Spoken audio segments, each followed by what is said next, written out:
Have you ever wondered how your sales performance compares against your competitors and peers? The B2B Sales Benchmark Report provides the definitive guide to what success looks like in 2021. See how you compare in terms of win rate, sales cycle, average deal value, relationships, and engagement.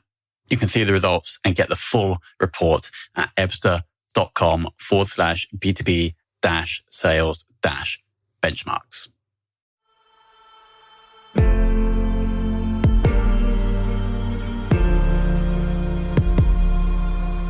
This is Sales Ops Demystified, the number one most downloaded podcast in sales operations.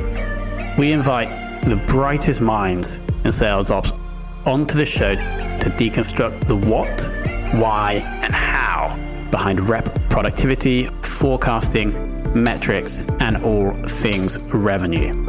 This podcast is brought to you by Ebster, a revenue intelligence platform used to identify risk in the pipeline and score customer engagement, and is sponsored by the Global Sales Operations Association and the UK Revenue Operations Network.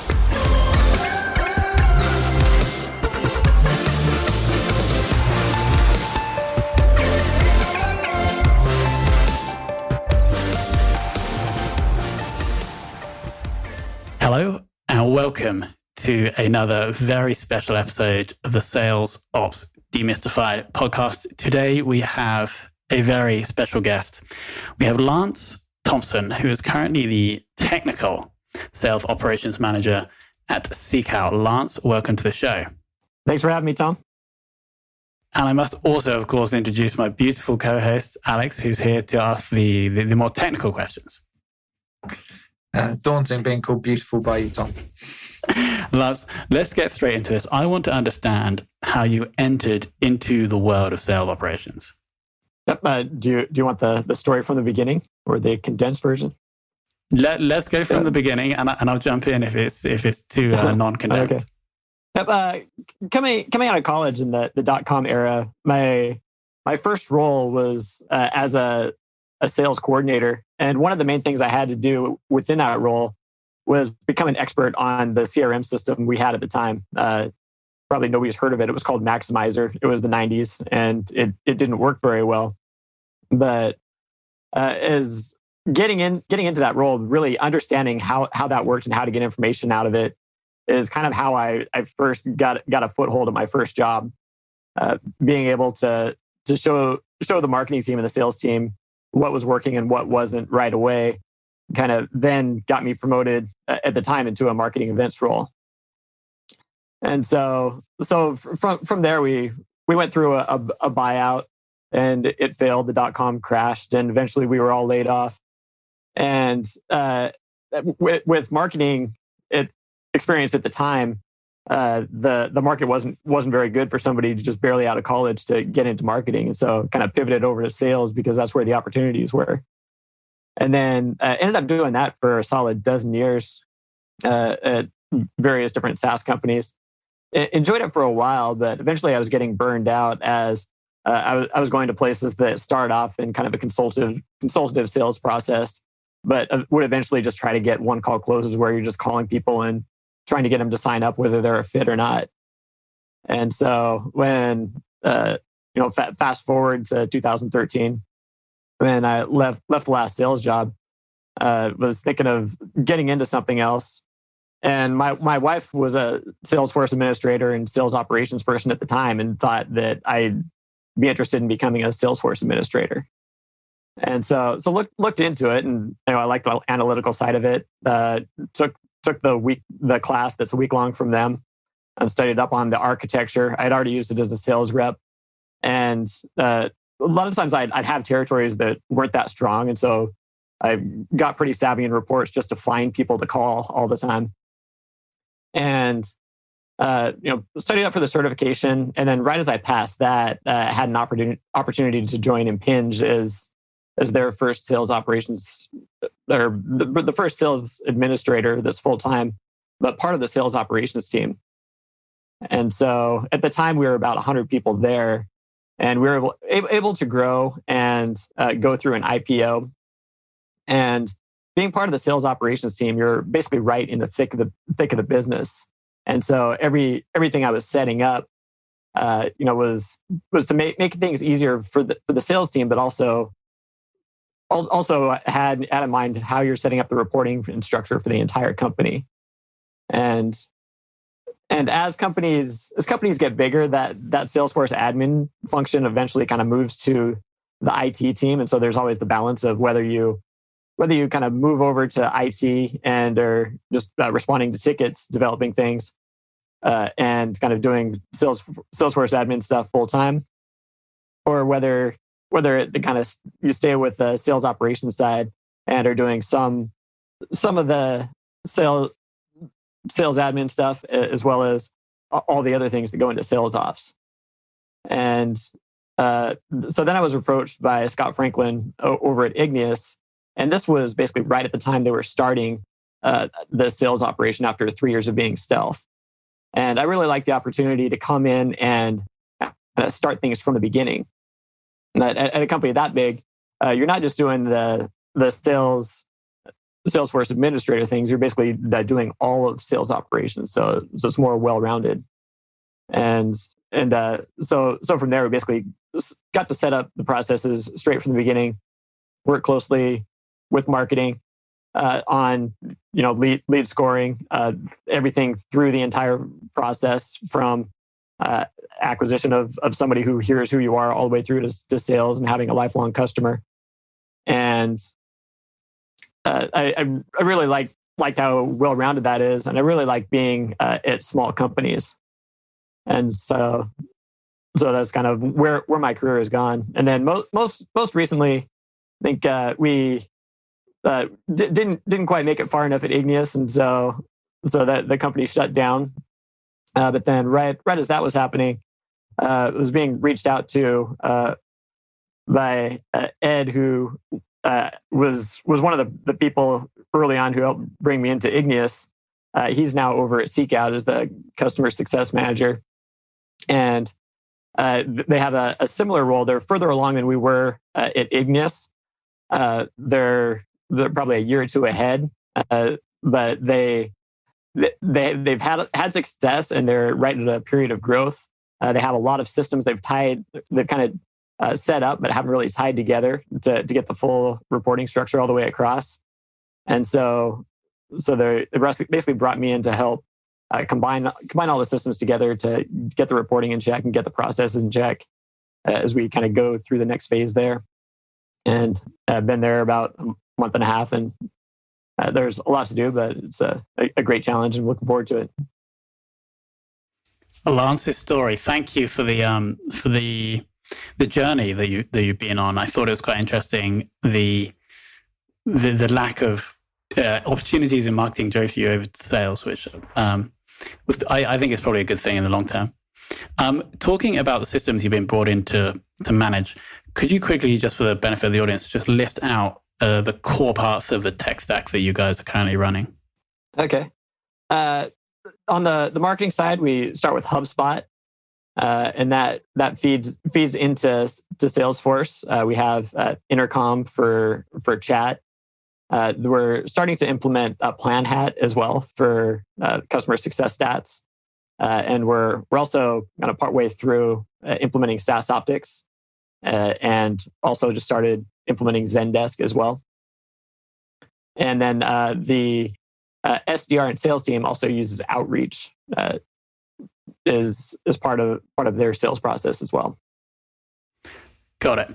And then also, just so we understand the structure of the sales team, how many reps, how many people in the sales ops function, just so we have a better understanding of the sales landscape at SeekOut. Okay. On the sales side, I don't know if I can get into exact numbers, but it's around like 12 to 25 people. And we have a couple people in sales ops, and there's about 4 or 5 people in marketing. Awesome. And the other person in sales ops, are they do you manage them, or do they manage you? Well, what is their role? I I manage somebody who is really really great at analysis.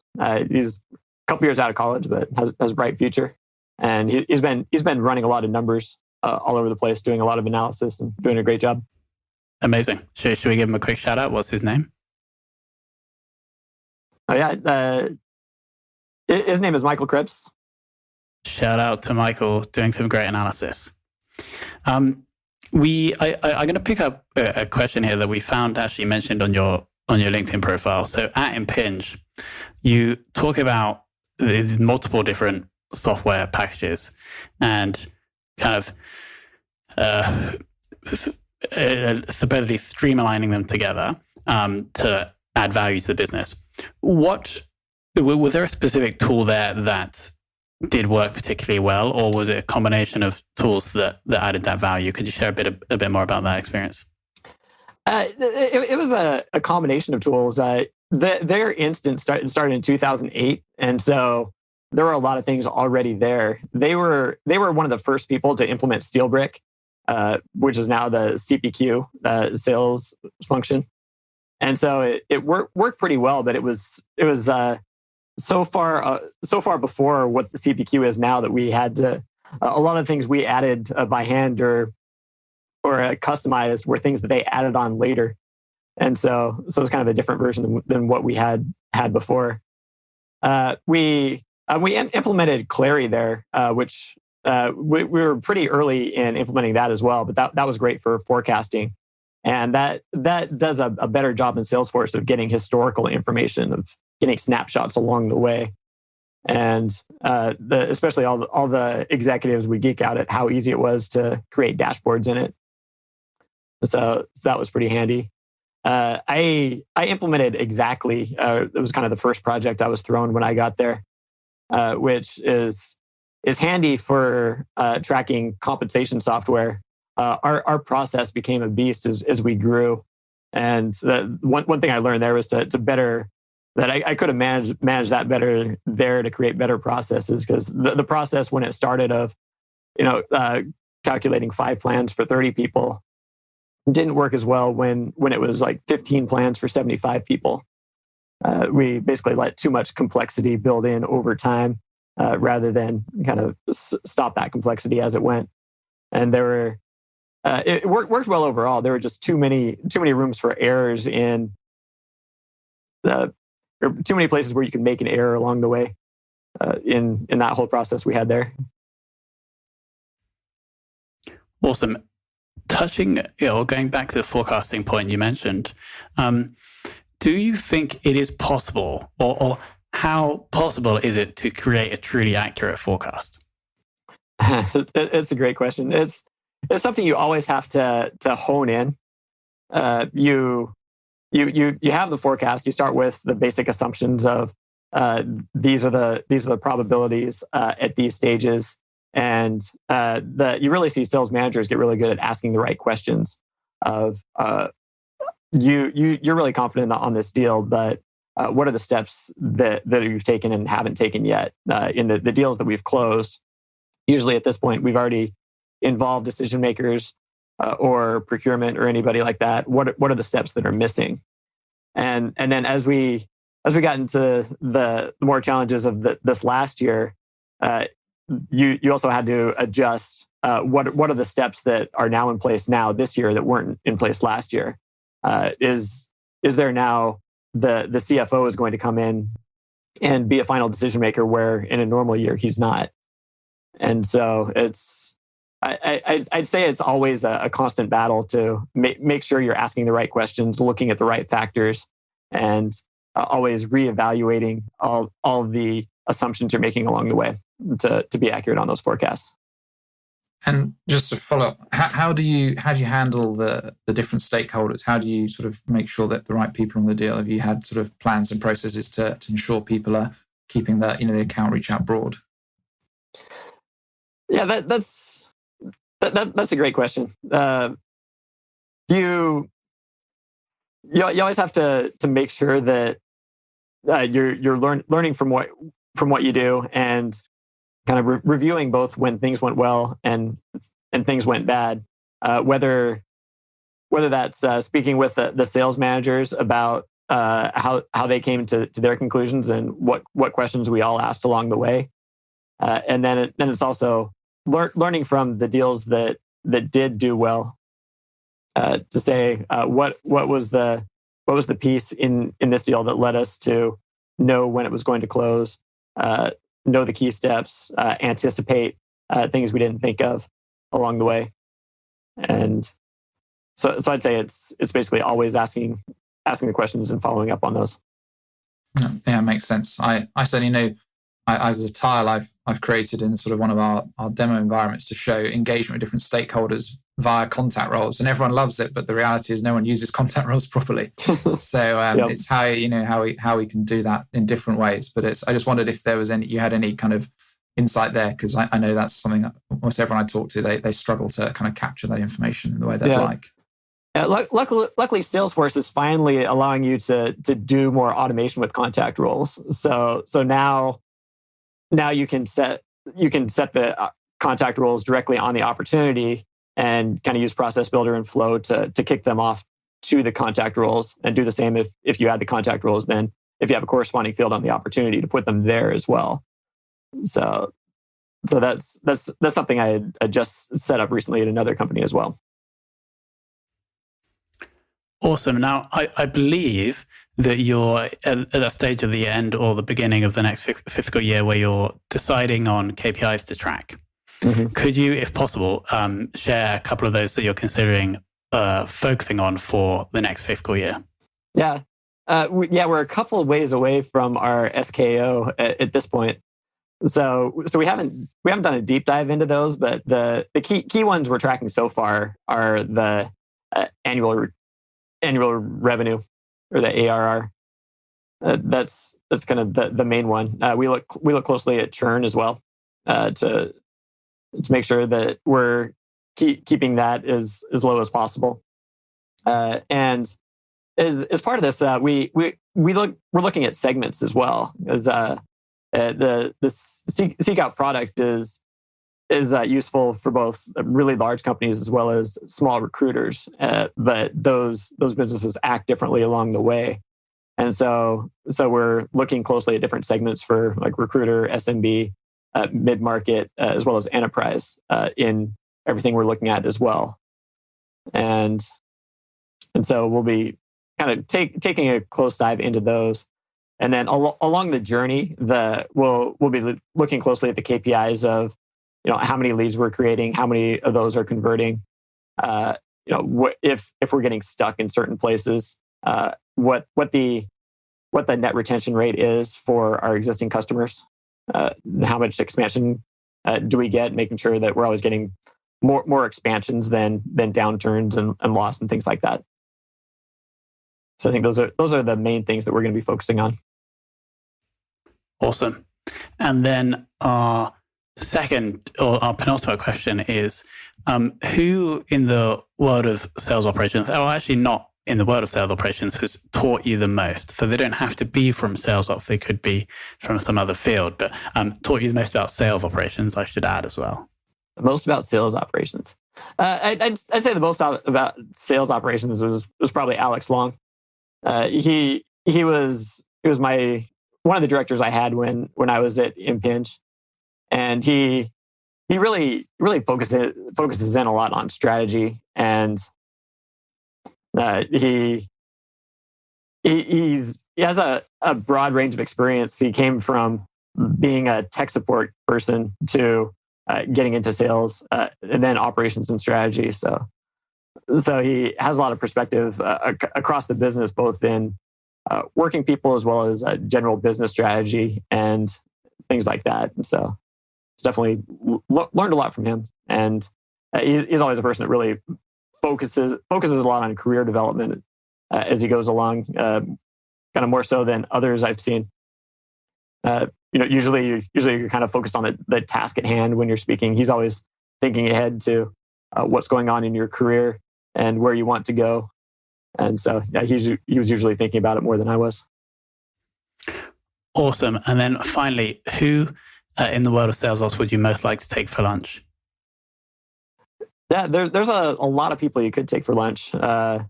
Usually I'm taking my wife for lunch. She was in sales and marketing operations long before I was. And she's kind of transitioned out to be more of a technical writer now. But because she has all that experience, a lot of her clients are in that space. And so she's still closely involved in it. Can we give a quick shout out to the wife? Oh, yep. She's Kamala Thompson. Shout out to Kamala. Amazing. That was, thank you for sharing so much about the current operation and about previous operations, Lance. I think it was an eye-opening session.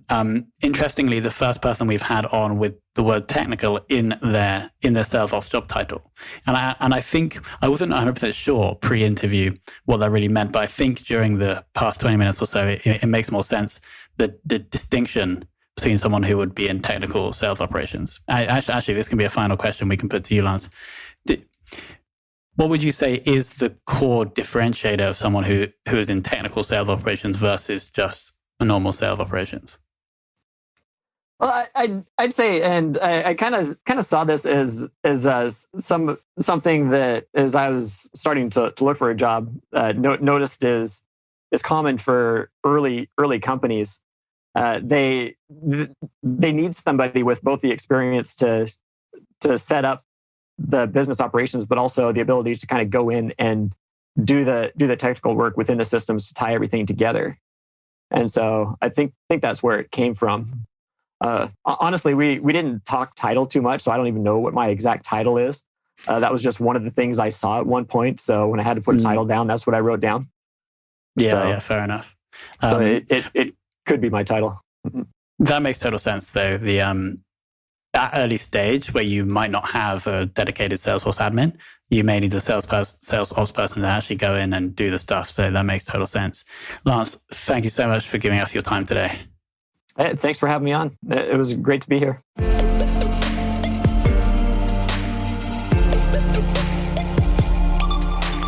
Thank you for listening to this episode of the Sales Ops Demystified podcast. If you are listening on a podcast listening application, then please subscribe, rate, and review. And if you have any questions about the show, if you know a guest, or if you have any questions about sales operations, just hit me up at tomhunt@ebster.com. That's tomhunt@ebster.com.